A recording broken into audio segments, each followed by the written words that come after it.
Okay, so good afternoon, most folks, or good morning if you're on the East Coast or West Coast of America. Good evening if you're in India, Asia, or afternoon if you're in the UK. My name's Phil Fersh. I'm the CEO, Chief Analyst, HFS, and welcome you all to a very exciting webinar today, where we're going to talk about native automation as the critical ingredient to unify your workforce. Just some housekeeping before we start. We do want to hear from you, so take some time to submit your questions. I think if you haven't figured out how to use a Zoom Q&A box by now, I'm wondering where you've been for the last year. But there it is, just write in your Q&A holder, and then we'll try and get to as many questions as we can today, if not afterwards. And then we'll also make this recording and slides available on the HFS websites later, so you can visit and download at your leisure. What we'll cover today is some market context. We'll share some views on using automation and the digital workforce in today's environment. We'll have some spotlight on our special guest today, Thames Water, and how they're implementing automation to make their processes flow as well as their water, right? And then we'll have some highlights from our study that we ran with the partnership of Blue Prism, where we spoke to 400 leaders of automation globally across the Global 2000, and we'll weigh in on some of the findings.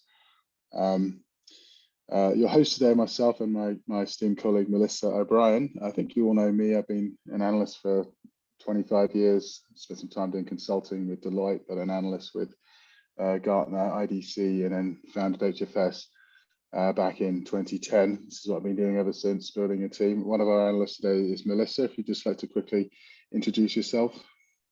Hi all, good morning. This is Melissa O'Brien. I'm a research VP here at HFS. I've been an analyst for coming up on 11 years, and I lead a lot of our customer experience research, and excited to share some of the data that I worked on in this study with Blue Prism today. Awesome, thanks. I will introduce our other panelists shortly. A little background. Everyone used to know this, but in the annals of time and nearly 9 years, it was 9 years ago that HFS wrote a piece called Robotic Automation Emerges as a Threat to Traditional Low-Cost Outsourcing. We were actually approached at the time by a small company called Blue Prism, and I think at the time they had 6 employees. We had 6 employees. We all met a couple of years ago to celebrate our relationship, and I think I told them that they were worth $2 billion and we weren't. But it all started in 2012. Blue Prism came to us with robotic automation as what they saw as the future. They thought it would have a huge impact on the outsourcing industry. I think we convinced them to put a P in it. And it all started from there. A lot of people got very rich off this. There's been a lot of conversation around process automation and intelligence, but we put out a blog, we put out a paper, we spoke about experiences of clients like Telefonica. Before we knew it, this thing had got into The Economist, Business Week, Wall Street Journal, many other publications, and then lo and behold, RPA was born. We then had the temerity to announce that RPA in its current form wasn't really working very well. The whole proposition behind RPA was pretty much dead, and we needed to focus more on how it created part of a bigger toolbox of capabilities for the enterprise, and automation platforms were born, and we all know where this is going.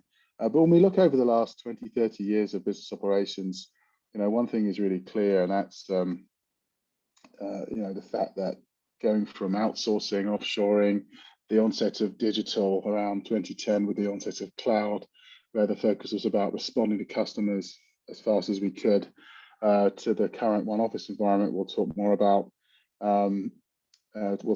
today, which is all about having a more data-driven environment, having a more front-to-back process flow culture, about aligning everything with our customers and the way things are shifting.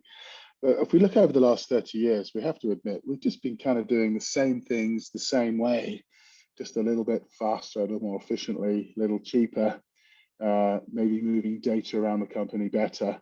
But we haven't made any fundamental changes to our underlying processes until COVID hit us last year, where nearly everybody had to figure out, how do we operate effectively in a work from anywhere remote virtual model? And that forced an onset of transformation that is really now starting to gather momentum across many, many businesses. So as we look out to the future, many are arguing this is sooner than 2025 now, we're looking at a denaturing of industries, a shifting of value chains. We're seeing much more data-driven virtualization across companies, and we're really seeing this kind of final phase of cloudification.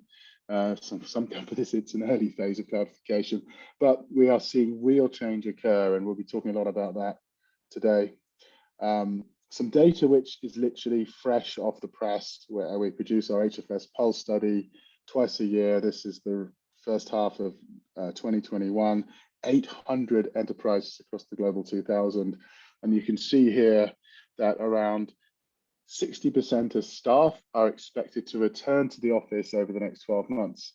So that's more than many of us expecting, but there's still a large amount working from home as well. But we're definitely seeing a journey back to the office. And why is this? I think, we can't deny the last year has driven a genuine need to configure business operating models to function effectively. However, as we evolve towards this new reality, where we can really visualize a physical future for businesses, it's also becoming clear that businesses are struggling to function entirely in the cloud, and they're more dependent than ever on a people-driven culture. And this is because technology empowers us. It doesn't dictate how we work. So while many businesses struggled or failed completely during the pandemic, many have thrived as costs have been decimated, and a return to growth has created so many new markets to exploit and customer demand to satisfy. So this has also created a highly fluid job market, where people can get hired over a Zoom call, staff can dictate where and how they want to work. Companies with strong dynamic leaders who inspire staff to learn new things, collaborate together, and focus on purposes beyond mere profit and efficiency are becoming venues where ambitious staff want to apply themselves. So while much can be achieved in a pure remote model, it's simply not sustainable for a healthy, energizing work environment in the medium to long term. So running data and processes in the cloud is critical to keep companies operating effectively, but those are merely the baseline table stakes to survive in this new hybrid reality. Technology is critical to provide the infrastructure to exist, but it doesn't dictate the business model, people do.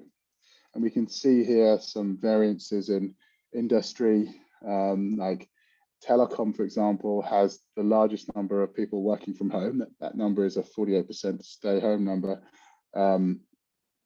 Versus something like industrial manufacturing, which needs its people back in the office or back in the factories to produce what they need to do. CPG, retail, and even technology are industries where they want to get many folks, especially Gen Z, millennial folks, back into the office, back collaborating, because there is only so much you can achieve remotely. We've talked to hundreds of executives over the past year, and they all complain about the same thing, managing an almost unmanageable amount of internal meetings over video calls just to keep the wheels on, keeping basic tasks managed effectively, keeping them accountable. So it's becoming increasingly complex and awkward to run business operations in a remote model where training is a huge challenge, where motivating people is almost impossible, and where getting beyond the basics of keeping activities functioning is a huge challenge. So communicating, collaborating, idea sharing, whiteboarding, etc. These are all critical for taking businesses forward and driving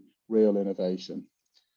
You can see here the larger companies are still operating on more work at home than the smaller ones. We're seeing more work at home in the UK and US, perhaps unsurprisingly compared to the rest of the world. And in terms of different types of functions, strategy functions, innovation, real knowledge functions are thriving quite well in work at home, whereas when we start to get into things like technology, customer experience, and supply chain, there's a greater preponderance to get staff back to the office to get them working in a more hybrid model. So we talk a lot about One Office, and we'll bring that up again today. And One Office is about having that front to back process chain across. It's about sorting out our internal enterprise first before we can take full advantage of what's happening outside. And we look at maybe involving customer impacts in everything we do, making sure staff aren't siloed in little departments. We're having a great comparison with, I think it was Teller from Google X who said every company should be like Willy Wonka's chocolate factory, where everybody's really excited and energized by what the company does, what the mission and the products are. You know, you meet someone from Google, for example, and I know a guy who runs transactional accounting for Google, but he's so passionate about where he works. He knows the company strategy. He gets a monthly town hall from the CEO. Having a culture driving these tenets of one office, things like automation and insights can really be driven by having a people-driven culture within a company, which can thrive off being anticipatory, trying to understand how the needs of their customers are going to change before they may even know it themselves.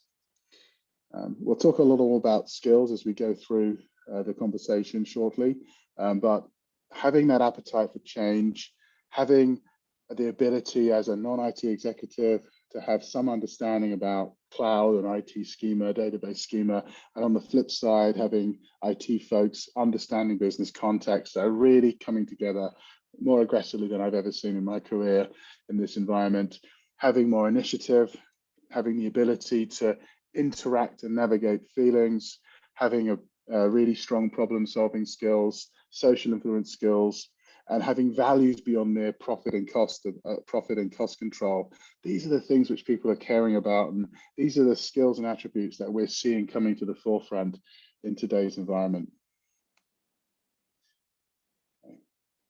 Getting into some more of the trends around processes, we conducted this huge study with KPMG last year. We actually started the study pre-COVID, had to pause it during COVID, and then finished it off towards the second half of last year.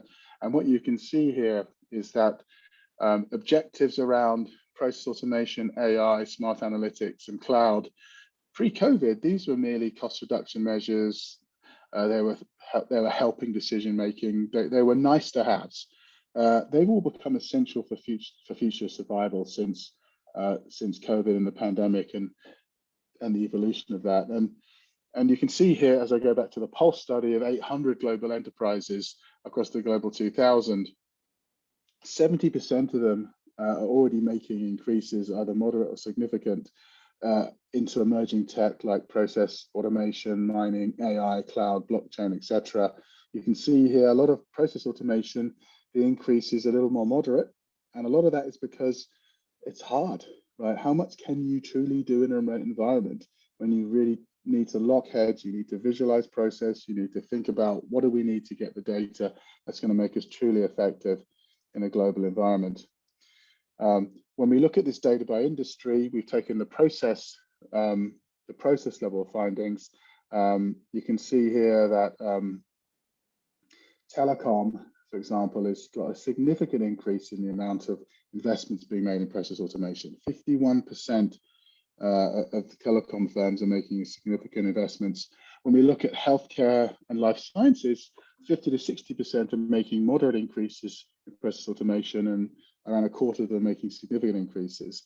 So we are seeing an appetite for the automated capabilities for businesses. When we look at this data by region, you can see North America is leading the way. 90% of North American firms are expecting an increase over the next 12 months in their process automation investments, 55% moderate, 35% significant, and a similar number in the Asia Pac region.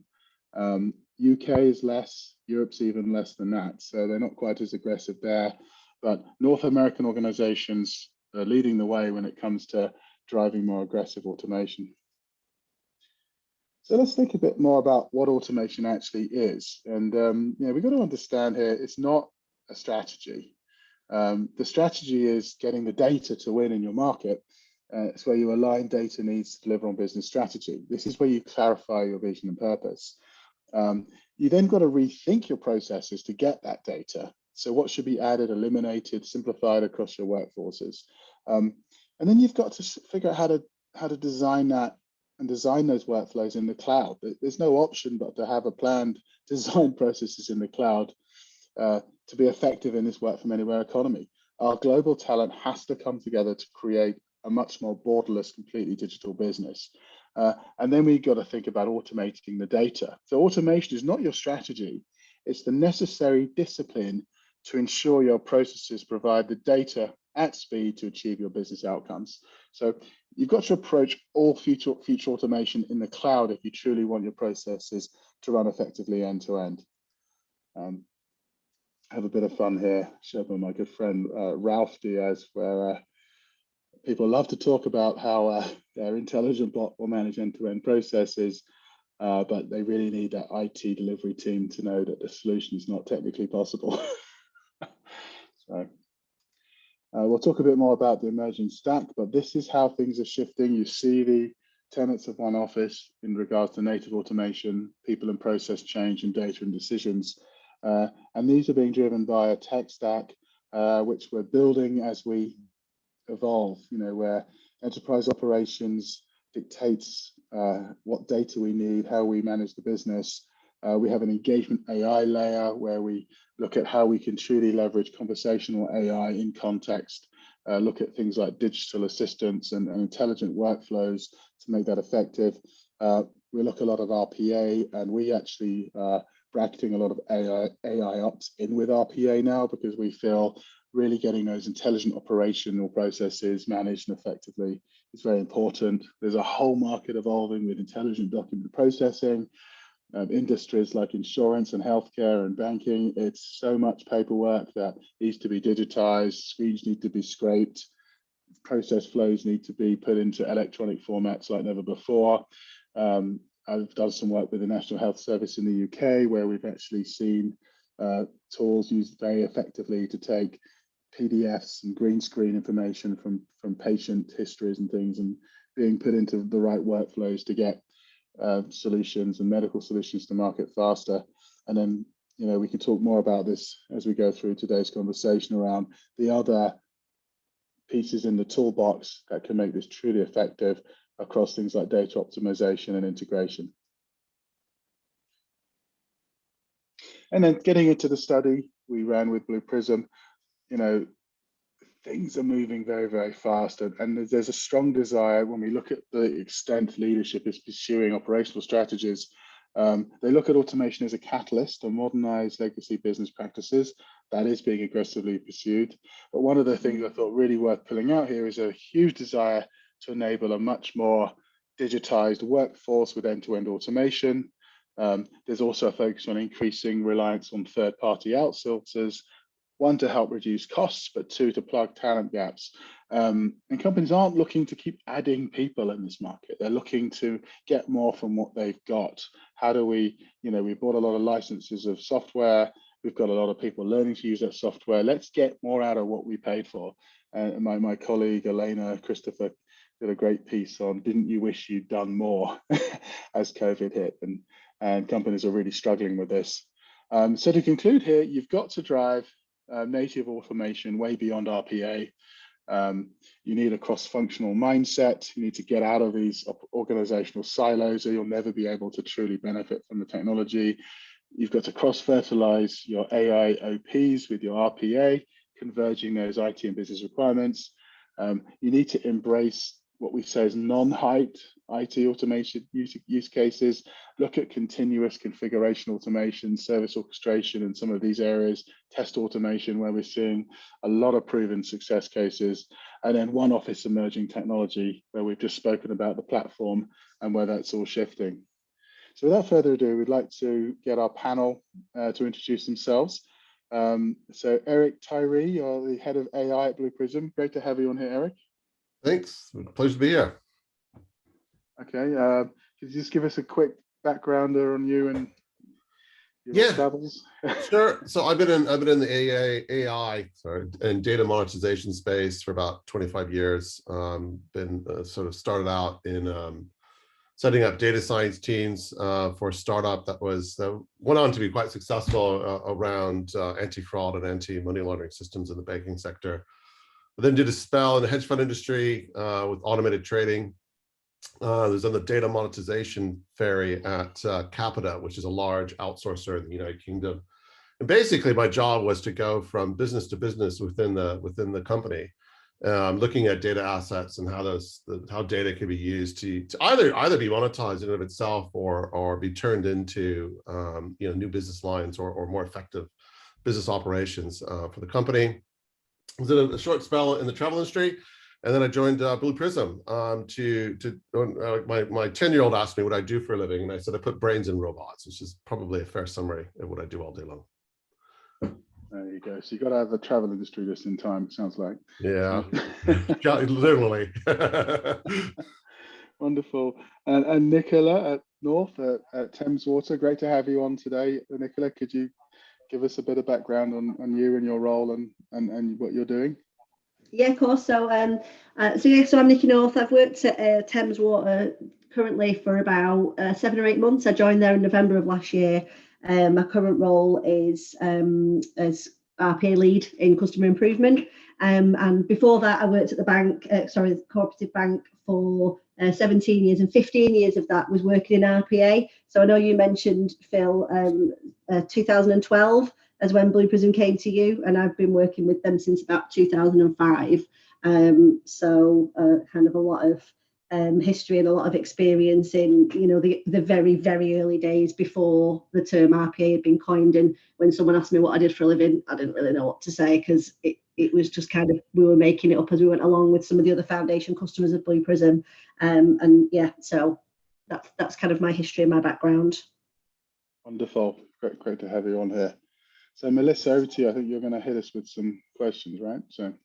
Yeah, absolutely. I wanted to share a bit of background on this study that we did with Blue Prism, because I think we've got some data points from that, and it will be a good backdrop to the conversation.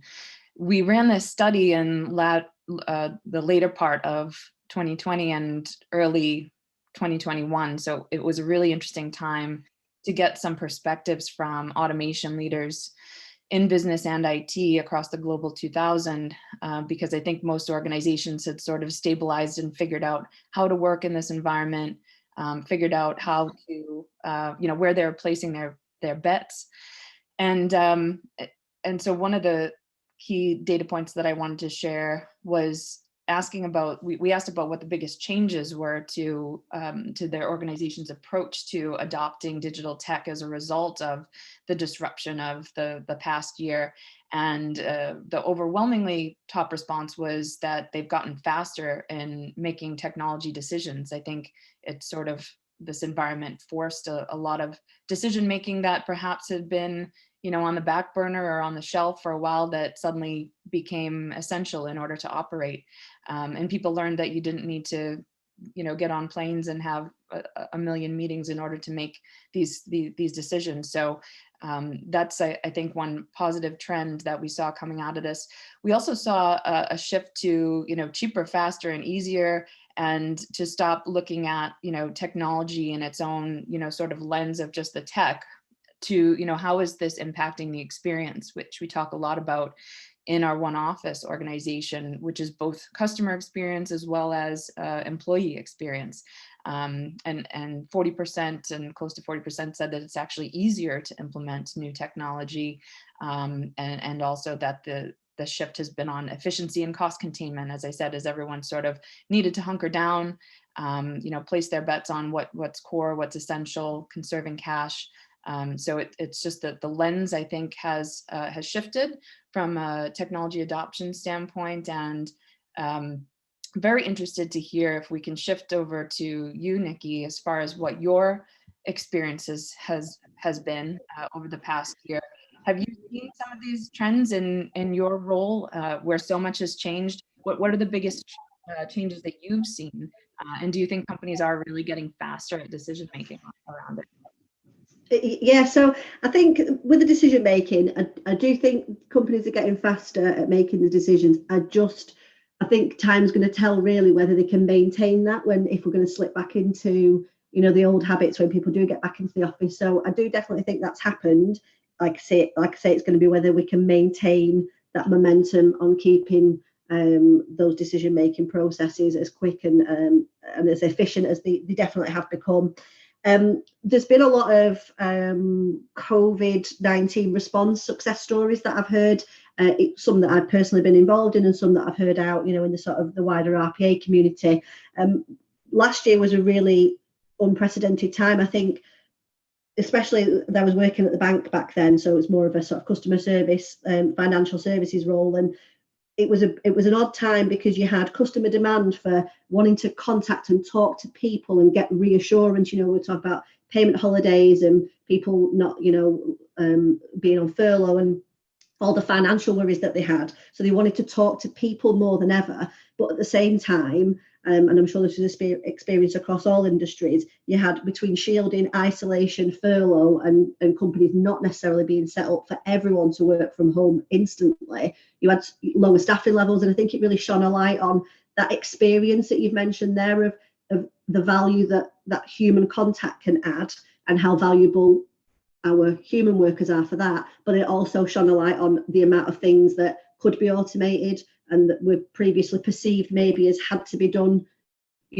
by a person, but actually in reality, you can start sweeping those away and let them do those really valuable conversations that gave our customers what they needed at that time. So yeah, I think definitely seeing that experience of the focus shifting onto the experience we give to our customers, and like you say, the efficiency and containing the costs of when payment holidays was something that all banks and financial services organizations had to react to.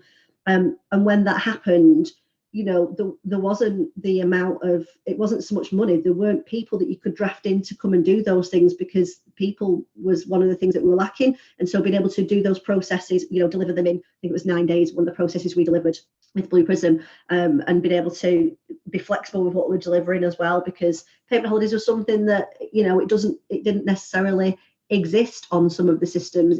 It's not the norm it was for mortgages, but not for other systems, like loans and those kind of things that the government said at quite short notice you have to deliver. So yeah, I definitely think that we've seen some of those themes followed through.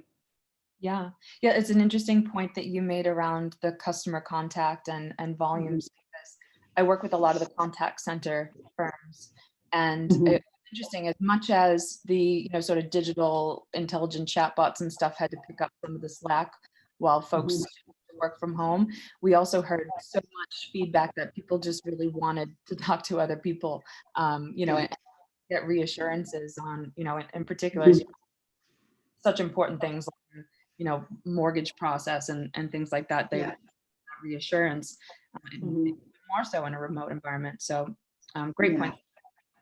Thank you. Eric, I'd like to get you to weigh in too, maybe to comment on what you think about this data point, and then also if you have any sort of advice around what some of the key success factors are for having a successful process automation strategy. Yeah, sure. So I think I'll start with the automation strategy piece, which is, I think what it boils down to is automation strategy is never a strategy in and of itself. It's always an enabler for something else. What certainly happened over the last year or so is we've gotten past that early adopter phase on automation, in the sense that most companies out there are now experimenting with it. In fact, that survey that you showed earlier, or that survey result around that, North America, that 95% of the respondents said they were taking a pretty serious look at automation. You think about it, that's pretty extraordinary to get 95% affirmative on anything on a survey. Even the laggards were at like 75%. So what that's showing is that people in general, and organizations in general, are taking a very serious look at automation. But what's critical, and what we're finding, from people we speak to, is that successful automation programs can initially be done tactically. So you can go in, you can look at processes that can be automated quickly and with a high ROI, and that's fine. And that's a very, very common approach to automation. But increasingly now, as we're seeing, that people who want to use automation as a primary tool for advancing their business, is they're attaching automation to core strategic initiatives. So for example, if you're looking at market growth, you're looking at, okay, how can I use automation to either improve, the quality of my products, my ability to deliver my products, the cost it takes me to deliver my products, or you're looking at it as a tool for capital allocation. So in other words, you're thinking, okay, I've got a certain amount of capital I can invest in the business. Where can I use automation to save capital so that I can refocus capital on areas of the business that I want to invest in that will grow the business or enable me to be more agile in a fast changing market? So it's that linkage between sort of core strategic strategies and core strategic goals that enables organizations to get the best out of automation. And I think that's the phase shift we're starting to see now. It's moving away from the tactical, because I think what's happened is a lot of organizations sort of experimented with automation. You know, they handed it to people and said, look, try it in this particular business area, see if you can get some results. What's happening is people are getting very good results. And it's now becoming a primary tool of not just, you know, the business unit manager, but now for the chief digital officer, for the COO, for the CFO, and for the CEO. And that's the big change. Is it's now becoming much more of a, well, the success in automation programs now is really that association with broader strategic goals within the business. And that's something you must have seen, I would think, in your role as you described it, you know, with data monetization and trying to kind of connect the dots. As Phil said, you know, automation isn't the strategy; it really has to be around data, right? Is that what you found? Absolutely. And when you look at organizations that engage in data transformation projects, they're never just doing it for the fun of it. I mean, or the projects never get far if they are. Usually it's to achieve something else. So for example, you know, you're trying to drive revenue and customer satisfaction through a personalized shopping experience. That's a major piece of data work to achieve, but you're not doing it as a data project. You're doing it as a revenue growth project fundamentally. And usually those projects, when they're successful, are associated with some sort of, you know, 2, 3, 4, 5 year you know, market penetration or revenue growth or profit type target. And the data piece of it, the data transformation piece, is associated with those overall goals. Precisely the same thing's true with automation. In fact, you're seeing there's a tight relationship between data and automation, in that you know, when you automate, the data produced by automation tends to be much better quality, much higher frequency, which then you can feed into the business and feed into automation. And the flip side is true, is that quite often that when you are engaging in automation programs, you're also doing some extent of a data program as well, because the automation programs are interacting with underlying systems, they're using data, they're moving it around. So the two are often related. But yeah, that's it. I mean, it's just like with data projects, they're successful when they're strategic. Awesome. That's really encouraging. It sounds like it's really getting integrated into, you know, very business focused, outcomes related conversations. So glad to have that perspective, Eric. And we talked a bit about Phil presented our sort of, we have a nice acronym for native automation, which is necessary automation technology integrated very easily, which is something that we've been encouraging and, you know, feel it's a realistic approach to sort of try and embrace within an organization. And Nikki, in some of our chats prior to today, you had some thoughts about driving this sort of automation first culture within the roles that you've had. Can you share a bit about, you know, why that's so important, and any comments around this sort of native automation piece that you might have? Yeah, absolutely. So, you know, any automation program that's going to be successful, you know, along with vision and strategy and all that kind of thing, you essentially you need that pipeline of work. And I think, as Eric alluded to, there's all sorts of different ways to do it. Are you going to come in with a big hitter, you know, that's going to get the attention of everyone and be this great success story? Are you going to start with small automation, slow and steady, you know, prove it as a concept of something that works and drive that value up slowly? And every organization will be slightly different, but it really needs to be liked by the colleagues. You know, these robot workers need to be perceived as colleagues of the human workers that are in those teams. And the best way to do that is encouraging visibility, making sure that you're open about that. When you're trying to start this program up, you need to make it part of the human colleagues' journey. You need to bring them in. Something that we did to make sure that was really, really successful was to welcome those people into the team. not on a permanent basis, but if you're going to focus on a process that you're delivering and you've got an SME, bring them into your centre of excellence. Can they write the PDD? Can they help write the test scripts? Can they support the testing? And you often find then you use those people to become an automation champion, and they go back out into the business, and they've seen it on the other side. They know the capability of what it can do, and they start to spread the word, and they become the advocates for your RPA program out in the business. And you often find as well that if you're looking at progressing your COE, maybe you're looking at a sort of in-house model, or you've got a blended model with a third-party supplier. Those are the kind of people that become your future staff as well. You find a lot of people that haven't been exposed to this kind of technology, when they see it, they love it, they want to be a part of it, and you can use that then to bring them in, and that creates a centre of excellence then that's not only got some technical people in it, but it's also got business people in it, and it can keep you close to the culture of the business and make sure that you're working for them and with them, even though you may not necessarily be a business team, because you might be like an IT-led function. And I think that's why it's so important to have that automation first culture, because when you've got those advocates out in the business, a new piece of work comes in or whatever it is, and their first thought should be, oh, this can be automated. They know how to get in touch with you, and you can start that process. And that's worked really well in the past.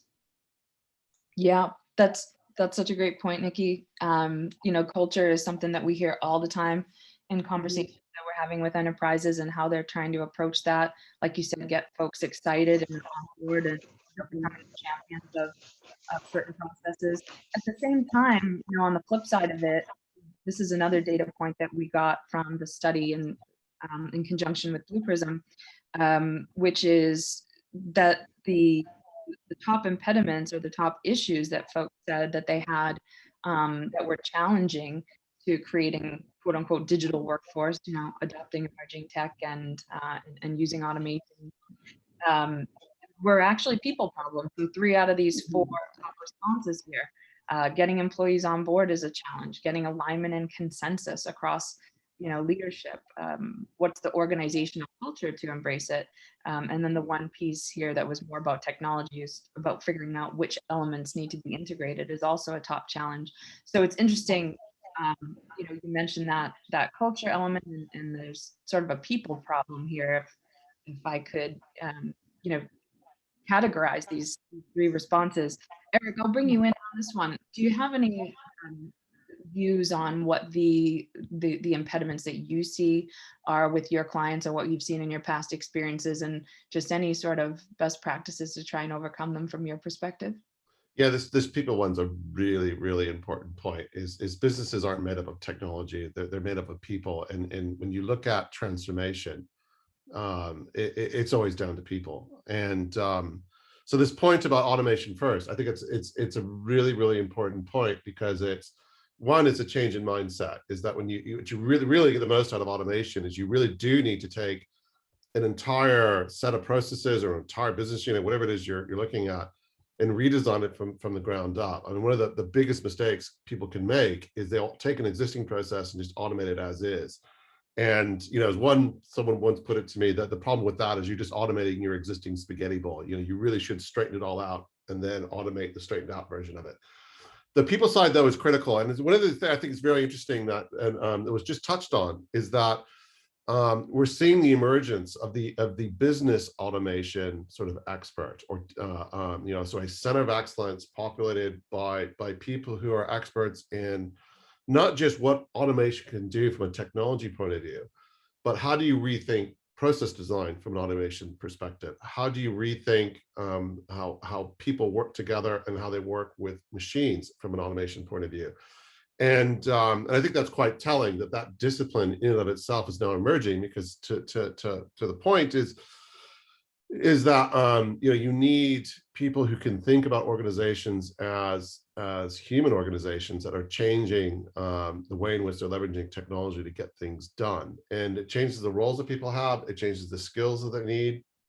And it doesn't mean that what we're finding is really interesting, though, is that people talk about this doomsday scenario where automation's coming in and removing jobs.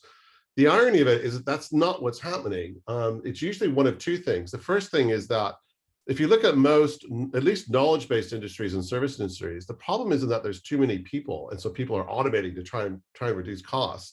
The problem is that there aren't enough people, and people are bringing in automation to try to be able to do more. So the challenge is, in some extent, is looking at, okay, how can we get more out of the existing people that we have by using automation? And then the other piece is then there is a change in skill sets, and there is a change in which people need to work. And there's a lot of focus now around, how do you transfer skills where you have an environment that, as automation grows, is there's a refocus of skills towards sort of more human-like interactions. And it goes back actually to automation strategy. I mean, one of the things we've seen are people are looking at, kind of the point I was making before, was that, say I'm under pressure as a service industry, and that I've got, fierce competition on fees that I can charge my customers. And I want to shift the work that my people are doing away from work that doesn't generate revenue to work that does generate revenue. So take law firms, for example. They're under enormous pressure. And what they're doing is they're looking at, okay, what do lawyers do that's pretty relatively automatable, but doesn't actually generate any revenue for the firm? And can we automate that so we can focus these rather expensive people to be doing things that are generating value for our clients? And so again, we're talking about automation as a technology, but fundamentally, it's actually about how people are interacting with the organization's customers and employees and systems. Yeah, absolutely, Eric. And I love that you mentioned the refocus of skills. I think that goes back to, Phil's slide with the list of the new, the new skills requirements. I'm going to ask you both to weigh in on that a little bit later. But in the meantime, I just want to give a quick reminder to the audience to please feel free to pop your questions into the Q&A. We actually got a really great question come in a few moments ago, which I'd like to share with the panel, ask you guys to comment on. The question is, would love to hear about success stories on how automation has helped to unlock the power of enterprise data to employees. Half our time is spent on clicks to unlock data value. I think that's probably something we can all relate to. Do you, Eric or Nikki, have any thoughts on that as far as, success stories, best practices, what you can share on that? Yeah, I can give an example, actually. So we have a JLR is somebody who's looked at, who's actually doing this. So they're using, what they've done is they come under pressure to be able to change the way in which they engage with, basically the way in which they run the business, just given pressures that COVID and other market factors have placed on them. So they were looking at, first at how can they use automation to change their processes without having to change underlying legacy systems. And what they found was that as they were doing this as a byproduct, it was generating a lot of data about their processes themselves. So in other words, what was happening is as they automated, there's a lot of information that people were moving around before they had automated. And once they'd done it, that data was suddenly being stored and was available. And then they found there was a virtuous circle, is that they could then take that data and generate new automations on the back of it, which in turn generates more data. So they kind of wound up in this sort of compounding effect, where on the one hand, they were generating savings and process efficiencies by automating in the first place, and they're reinvesting some of that back into automation to kind of get a compounding. But they got a second one from the data itself, which is, they got information on their underlying systems, they got information on their processes, how long does it take to get things done? How long is it taking systems to respond? So very, very good operational data. And they're then able to leverage that in the next generation of automation, but they're also able to pipe that data out to other parts of the business that need that information. So yeah, and one of the things we're finding is it's, automation creates a bit of a boom for the corporate MI department, because there's suddenly a flood of information and telemetry actually that's coming off of systems and processes they didn't have access to before. And one of the things we encourage actually is you want to not only store that information and analyze it, but feed it back into your automation programs, because you can use that for a continuous improvement program, not just in terms of the processes themselves, but it's actually an important source of data for designing future automations as well. Yeah, Great example. Thanks for that, Eric. So I'd like to go back to the one office topic. If we can look at the next slide, please. We found in the study with Blue Prism, we asked about how organizations were making progress towards getting this one office sort of ideal virtual organization. And I think that it looks like folks were pretty confident that they're making good progress in this. And it varies quite a bit by industry. So banks and healthcare seem a bit more confident in this regard. So I want to put this to you, Phil, because you spend so much time on one office and teasing out the actual examples and what's really going on. Can you comment on this? Do you think that this is a pretty accurate representation based on what you're hearing? And is this enough progress? Do we need to be moving a bit faster? Well, no one's achieved a one office mindset yet, and we have to think about it as it's what digital transformation looks like when you put it into action. It's about running processes end to end across the organizational value chain. It's about bringing together your most critical assets, your customers and your employees, to become a significant component of the overall customer experience. And it's about driving organizational alignment and metrics that measure value creation and not just cost reduction. What we need to understand is that one office isn't an operating model or a framework. It's really a mindset. I'll just bring up the piece again. It represents a mindset shift to collaborative, cross-functional enterprise operations that are powered by an integrated stack of emerging tech that complements your core.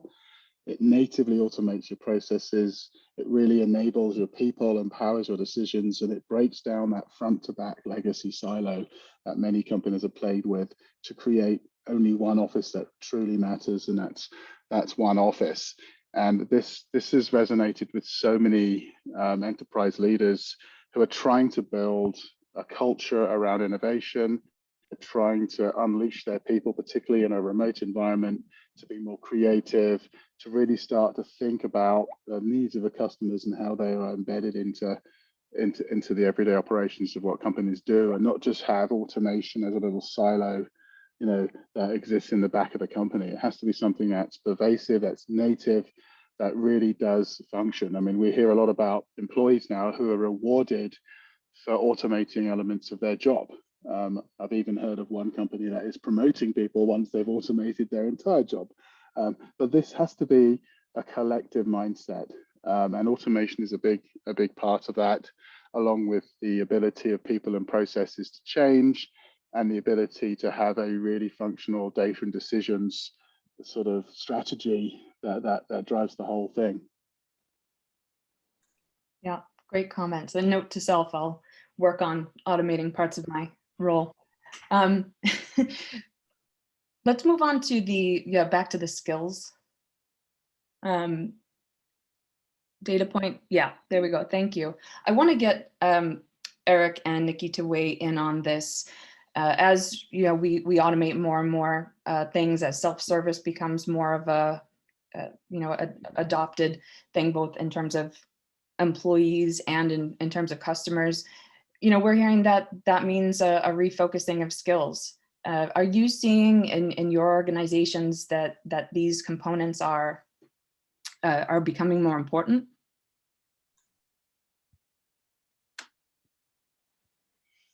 Yeah, absolutely. Sorry, Eric. Yeah, absolutely. That's definitely something that we're seeing. Just looking through the skills there, it's definitely the kind of thing that those are the people that we're looking for. Those are the changes that we're looking to make, as Eric touched on before, as we're moving into this more digital world and creating jobs in these areas. These are the kind of people I mentioned, the ones that will come in to do some of the support. It's the people with these skills that tend to be the ones that want to come back. Some people just come in, support a process, go back to the day job, and they don't think anything twice. But it's these kind of people that are the ones that stick around, get excited about it, and kind of want to come back in and become part of the team. Yeah, I've seen someone actually build a and this isn't actually this uncommon actually, but building automation strategies almost around this. And I'll give you an example. Would be one of the major UK retail banks decided that they had the same sort of OPEX shift automation strategy where they were looking at OPEX spend, so people spend really, that was not generating revenue and trying to shift it to more revenue generating work. So in other words, this is the bank, so they were automating compliance, approvals, sort of risk management, other kind of hygiene things a bank must do to stay in business, but doesn't actually generate revenue. And so they automated those processes and then shifted people who were doing that onto things that generated revenue. And a lot of that was around, customer support, account maintenance, sort of proactive, problem solving. And it's very interesting is if you look at the skills they needed to do that, much more emphasis on the list that's here, because you think about it, you're dealing with, humans, customers who've got challenges, who've got problems, who've got complaints, who are trying to get things done. And a lot of that means being creative, having an appetite for change, being able to look at how you can engage with customers better. It's being very fluent digitally so that you can work with customers across all channels, taking the initiative, being interactive, solving problems, so on and so forth. And it's really interesting is that it's something that certainly automation is encouraging, because these are all skills and things that robots don't do well, but humans excel at. And so I think we're going to be seeing a lot more of this. And I think definitely these sort of soft skills and the ability to interact with people, to be able to solve problems in a social context across, say, multiple digital channels is definitely, I think, where the world's going. And I think when we look at organizational redesign with clients, where you're looking at automation at very large scales, and you're looking at, well, what are the jobs that humans are going to be doing and what's going to get automated? They boil down to that the human jobs are interfacing with other human beings, dealing with rare instances of events that have to be dealt with but can't be automated, dealing with exceptions, dealing with the unanticipated, and those are all sort of all of those kind of jobs involve the skills you've got on the slide here. Yeah, great point. And I think it goes back to the employee experience, and these are things that people find fulfilling. Interacting with one another, problem solving, feeling as though you're actually having an impact, rather than some of the, mundane pushing information around that can be automated. So thanks both for your comments on that. We have another question that came in, which, Phil, I'm going to pose this one to you. How are you getting employees to convert to RPA from other technology? We keep getting pushback from the legacy developers. Any thoughts on that, Phil? That's a great question. And I think on the encouraging side, we've had more inquiries on RPA from CTOs and CIOs in the last few weeks than ever before. Whereas I think in olden days, you'd look at a major IT plethora of applications and you'd have sort of RPA sort of lodged in at the back because IT didn't quite know how to handle it. It was originally a tool often to bypass the IT department and allow process people to visualize and design automation flows the way they wanted them to.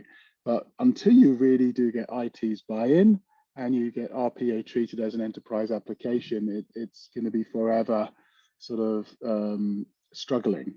And I think that the maturity of RPA, there's been a well-publicized IPO from one of your competitors. That's actually drawn the attention more of the IT leadership, as this is actually a great tool for ring fencing and sustaining legacy and enabling the shift to the cloud.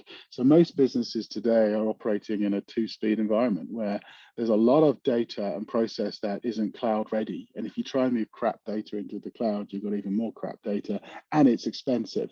So you need to figure out how to ring fence that effectively, how to have a plan to modernize that data, modernize those processes. And RPA fits beautifully into that transformation story until you get to the true cloud ready applications and processes, which can be moved far more aggressively.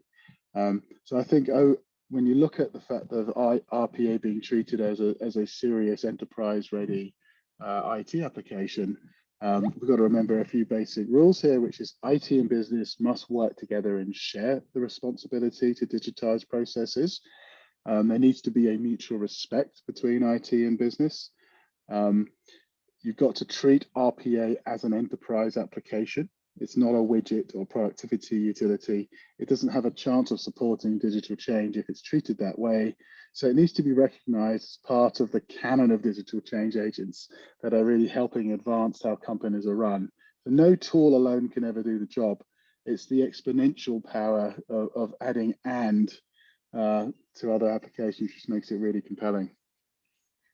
Thanks, Bill. I think that's a really good segue into our data cycle on the next slide, if we want to share that and bring it up.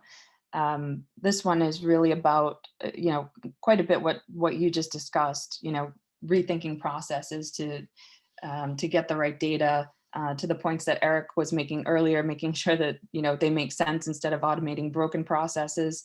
But the point that I wanted to highlight here is actually the one around cloud. And Eric, bringing you in, I think in our past discussions, you've said we can't have a serious discussion about automation without examining the role of cloud. So what approach are you seeing clients take to have an aggressive cloud-first strategy that complements their automation strategy?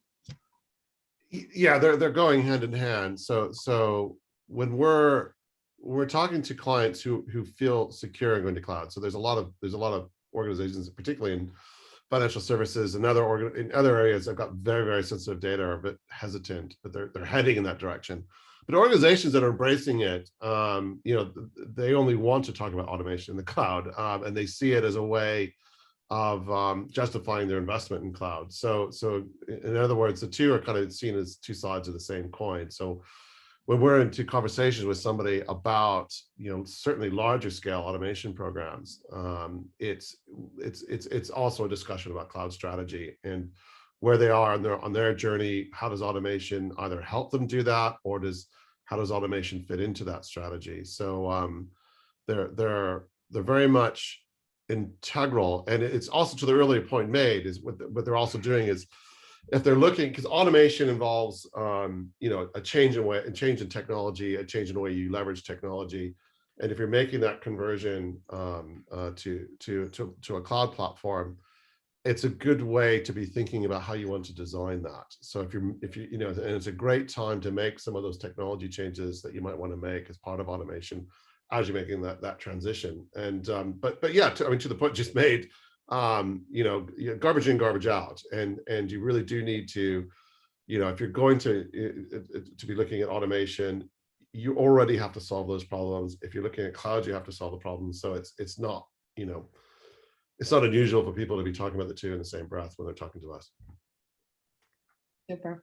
Thanks, Eric. And we're coming up on time here, but let's wrap up on our emerging tech platform stack, which, Phil, you can bring that one back up. You walked us through it a little bit earlier. I wanted to get Nikki and Eric also to weigh in on this, as far as what you're seeing. What are the critical technologies that are required as part of this toolkit? Are you seeing them integrated together, or are they being implemented in silos? And also get your thoughts on ownership. So is the ownership of some of this tech shifting within organizations that you see? Nikki, yeah, so we're definitely seeing a trend of the technologies coming in together. So you looking with RPA sometimes as your foundation, then some of these additional technologies, coming in alongside it, especially things like data mining and AI and chatbots and all those sorts of things. And from an ownership perspective, the Centre of Excellence model, I'm a huge advocate for that model of having everything in one Centre of Excellence that provides everything, from start to finish, from requirements and idea right through to the support of the ongoing processes or systems.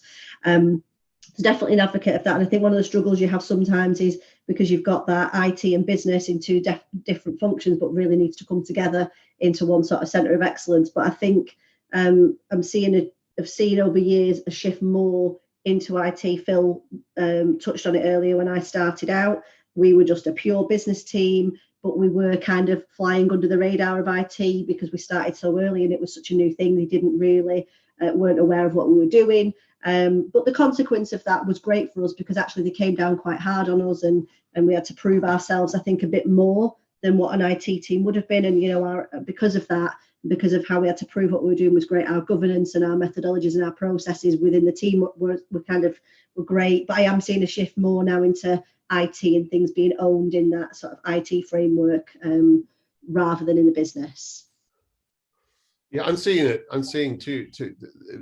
I'll give you another two angles on this. I mean, in that, because there is a natural tendency in organizations for organizations to fragment on technology lines. And so, for example, somebody comes, you know, your AI team run around, you know, like babies with a hammer, solving everything with AI. You know, your data team do the same thing, and so on and so forth. And that's natural and normal. And that's the centrifugal force every CTO and every COO has to work against. But we're seeing around automation, that we're seeing two areas where automation is bringing technology together. One is the digital worker itself, because you've got it kind of on the diagram here. There's a when you take a digital worker and you want to empower it with more human-like capabilities, to either be able to automate more complex processes or to be able to engage in more complex interactions, either with humans, with other digital workers, or other systems. You know, you're bringing in AI, so you're bringing in capabilities, you know, around, you know, language comprehension, speech, communication, image processing, so on and so forth. And so you are seeing a degree of AI sort of coming in on the digital worker, and the digital worker becoming, in effect, a platform for AI. It's not the only platform for AI in organizations, but it's becoming one that's sort of acting as a sort of an attractor of it, because it's such a practical place to apply it. And also, I think the people in AI groups, and I say this as an AI guy, they see automation. They realize, hey, that's a great place for me to be playing, because there's lots of problems in there for me to work on. So you're starting to see it at that level. There's an emerging level as well where we're seeing this coming together, which is that this sort of confluence between technology and operations that's occurring with automation. So if I'm sitting here as a COO or as a division head, and I'm thinking about, okay, I want to redesign my organization from an automation first perspective, which means I'm going to have a certain number or amount of human work going on. There's going to be a certain amount of work that's going to be done by RPA or digital workers. And there's a certain amount of work that's going to get done by underlying systems, by straight through processing, so on and so forth. But when I want to organize my work and I want to orchestrate work across my organization, I got to get all these groups working together. In other words, I need one workforce, you know, that consists of carbon-based workers and silicon-based workers of various types. And so where you're seeing this come together again is at that operational level. And it goes back to the point made earlier about, you know, automation first mindsets. Is that's what's forcing it, because as people kind of head towards this one office direction, is it's forcing operational managers to think, wait a minute, okay, I've got to get, you know, I've got fantastic opportunities for efficiencies and for growth through various technologies, as well as changing the way that the humans in my organization operate. So they need to bring all this stuff together from an orchestration point of view, in terms of how they manage work across their business unit. So I'm seeing it at those two levels right now. I mean, they're not the only places it's occurring, but when you go into organizations from an automation point of view, they're two very logical places to bring, you know, sort of technologies together. Well, the digital workers bringing technologies together, and then that organizational need, that orchestrational need, is bringing technologies and people together, which I think is really, really interesting. Awesome. That's great. Thanks, Ark. I know people need to hop to other meetings and stuff, but maybe we'll do just one final lightning round, if you don't mind, for both of you, Nikki and Eric. What would be sort of your key takeaway from today's discussion, or some final words of wisdom, whatever you'd like to to share. No, it's the one office concept, in that what I think COVID has shown to the world is that, you know, we have to de-silo organizations, and we have to sort of start breaking down the way in which people interact with technology to achieve overall corporate goals. And I think both COVID and I think technology advances around not just automation itself, but so something alluded to that question. The second question about, you know, is you know, as a pushback from technology. The irony of automation is it's de-skilling technology radically. You know, the great leap, I think, in automation right now is that the skill needed to create a digital worker, a robot, is dropping like, you know, crazy. And you know, to be honest, my goal as in my role is to de-skill that as much as I possibly can. So I think, and that's going to feed that one office direction of travel tremendously. Very good point. How about you, Nikki? Final Yeah, thought? I think, thanks. Yeah, I think Eric makes a great point there. And I think the main sort of takeaway for me is it's just great to see these technologies emerging more and becoming more of the norm. And I've been on a really, really long journey when, you know, it was something people didn't understand, or we were kind of frowned upon as, you know, doing the wrong thing. So it's been really great to witness over the years, you know, the RPA market emerge at first, and then for it to kind of grow, and just to see how many exciting new things are still coming in and how people are pushing the envelope on the things that we can automate it's been really great. So yeah, I think it's been a really good session. Thanks, Nikki. Yeah, it is really exciting for us too, to be, you know, watching this and researching this space, and you know, sharing our insights that we get from the studies like the ones that we've presented. So any last sage words of advice from you, Phil, as we wrap up? Sage words, but I definitely feel that we've seen RPA become part of the digital stack and a key piece of that, and a technology that's recognized firmly by CIOs as well as CFOs, COOs now. So we've really gone past the era where it was something new. It was a bit of an oddment tech to something that is really enabling for broader transformative purposes. And I think the data shows there's been a lot of planning and thinking that's been going on in the last year. I expect that to be turned into a lot more action as people start to gravitate back to the office for some of their time and start to collaborate much more effectively with their colleagues. So I think we can start to look very positively at the future of RPA as part of this broader automation AI stack that's evolving. I think we'll stop using the term RPA fairly soon now. I think it's becoming a little hackneyed in what it was, because it's really part of something bigger and it has many different capabilities. And then moving it into the cloud and then enabling the move to the cloud is so important. So really good conversation. Great to hear what everybody's had to contribute, and some of the questions from the listeners as well. Yeah, for sure. Glad to hear so much optimistic viewpoints here from the panel. So thank you. We want to thank you, especially our special guests, Nikki and Eric. Thanks so much for your time today, for your insights. I'm sure our audience really enjoyed it and got a lot out of the conversation. Thank you everyone for joining us today. Much appreciated to spend some time with us, and we'll catch you next time. Thank you. Bye-bye.